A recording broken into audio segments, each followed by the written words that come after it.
Hello, good afternoon. Today we have very special guest, President of International Crash Association, Director General of the Asian Games of the Olympic Council of Asia, Mr. Haydar Farman. Hello, Mr. Farman. Welcome to the homeland of Crash, Uzbekistan. Thank you for taking your time to visit our studio. Thank you very much. First of all, I would like to thank you for inviting me for this great occasion to meet and talk about our beautiful sport in the motherland of Kurash, Uzbekistan. Crash is a 3,000-year-old traditional value of Uzbek people. It embodies the ideas of humanity and honesty. Today, its popularity as a world sport is increasing day by day. Recently, as an important achievement of Crash, and principal agreement was signed to include it as an African and European Youth Games. Can you tell our viewers about it first? Thank you very much. First of all, it's not 3,500 years old sport. And I believe it has been even studied by Chinese through the Silk Road. And some of the monks been sending this sport and studied this sport very well and send it even to China through the Silk Road. Yes, it's spreading rapidly, and we have more members in the 4 continents. Unfortunately, not yet in Australia, because Australia is a unique area where still we need to work very hard.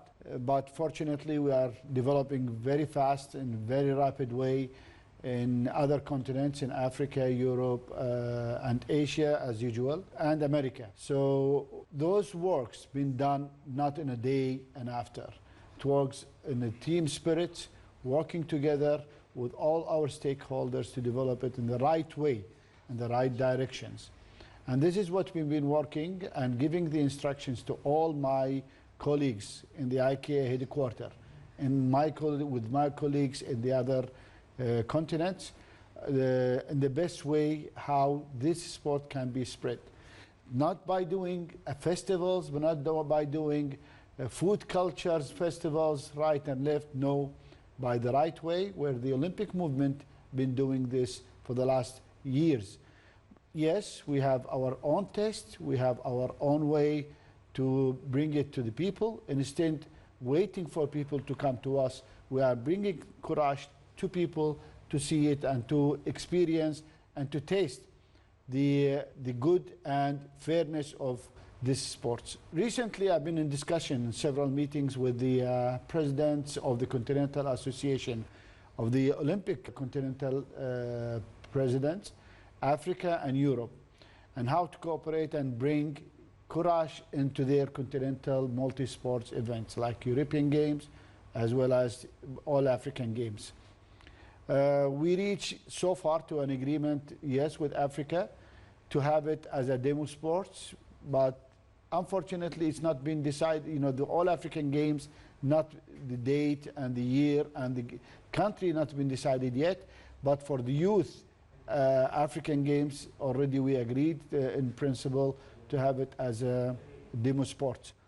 In Europe as well, we are in discussion. I will be in Lausanne on 8 and 9. We're going to have further discussion with the President of the Olympic Council of Europe, how to cooperate and how to include Kurash in the European Games. This work, it's been done in really intensive cooperation with all those stakeholders.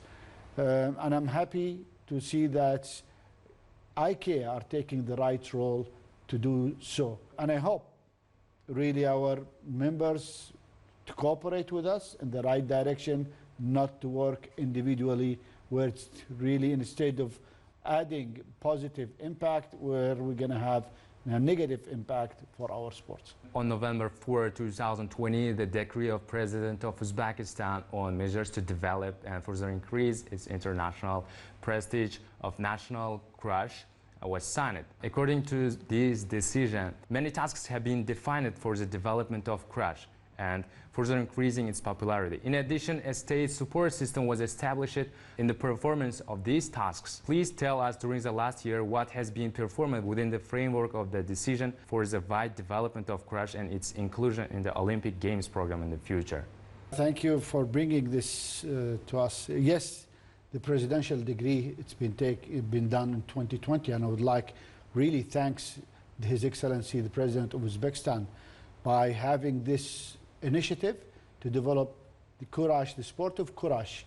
You know, we know how we have several styles of Courage, but we have the Uzbek Courage, which our main task to develop. Fortunately, first time we received the fund, which, as everybody knows, despite how big you are, despite how strong you are, despite how many members you are, without any financial support, you cannot move any step forward. We are very fortunate that the government of Uzbekistan, by the presidential degree, offered us a good financial support, where made us to start working from 2020 onward.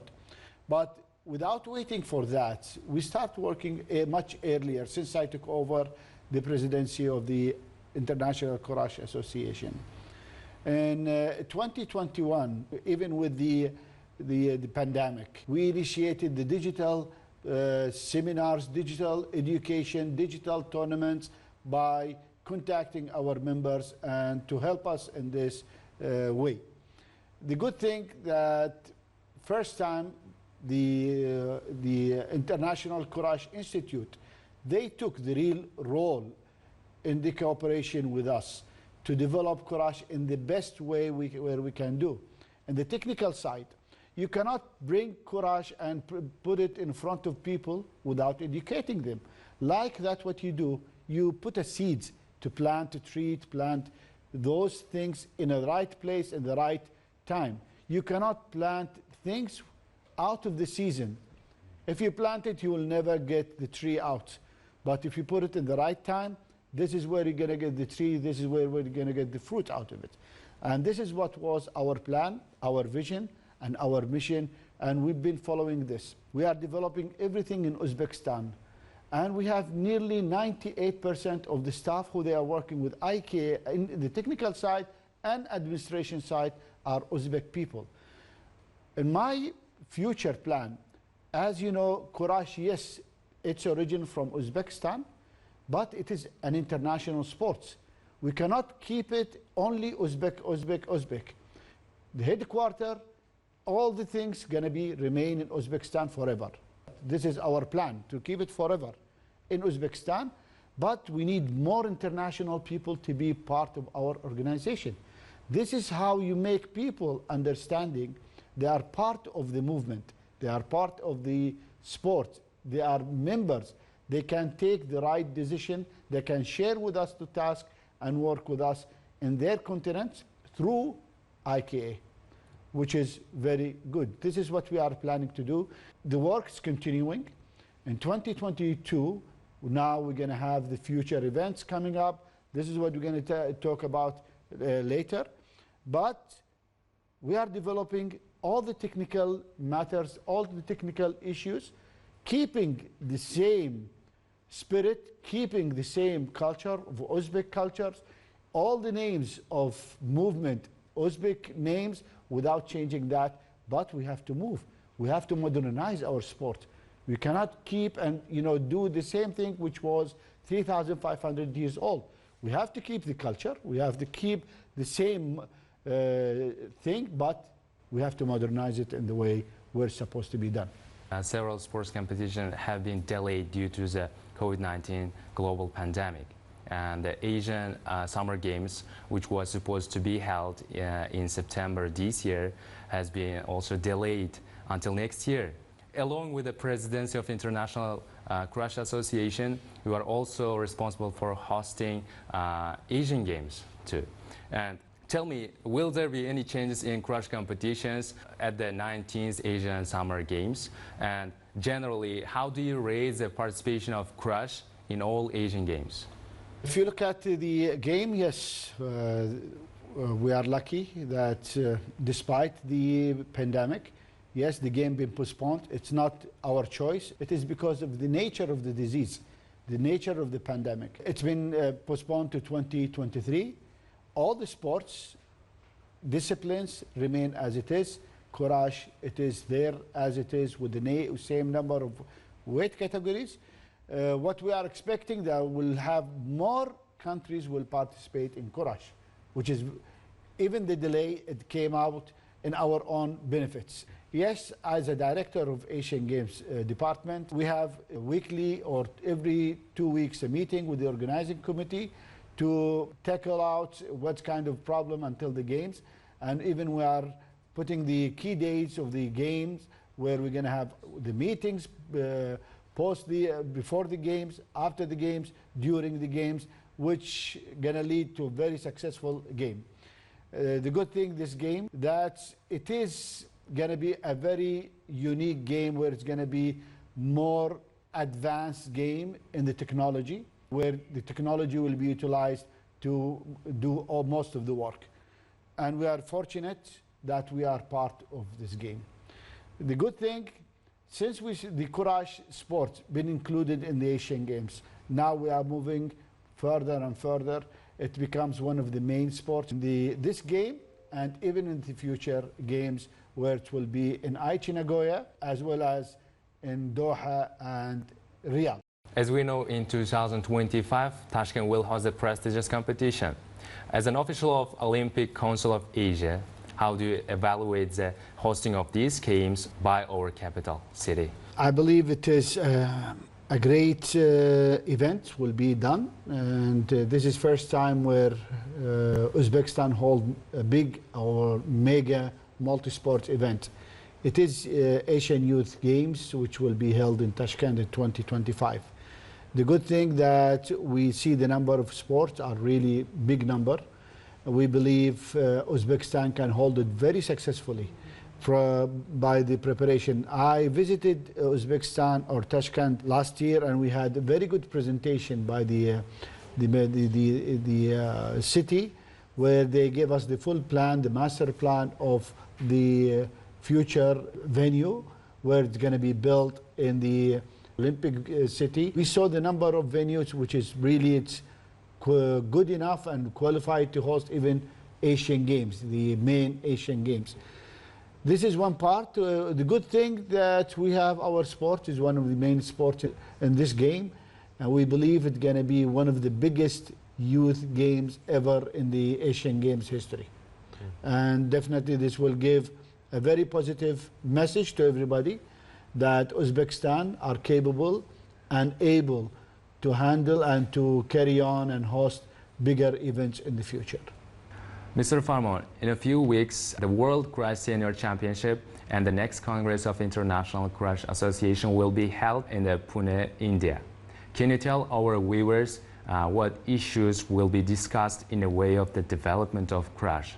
We believe it's going to be one of the, it is not one, it is the biggest ever world championship will be held for Courage in Pune.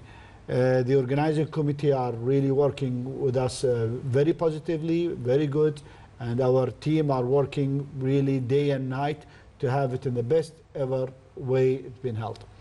In coordination and cooperation with between the IKA and the International Courage Institute, we are really managing to develop all the techniques, as I mentioned earlier, and to modernize the sport, but within the framework of Uzbek culture as well. It will be modernized, but still it's going to be, it will keep its entity or identity as a Uzbek Courage.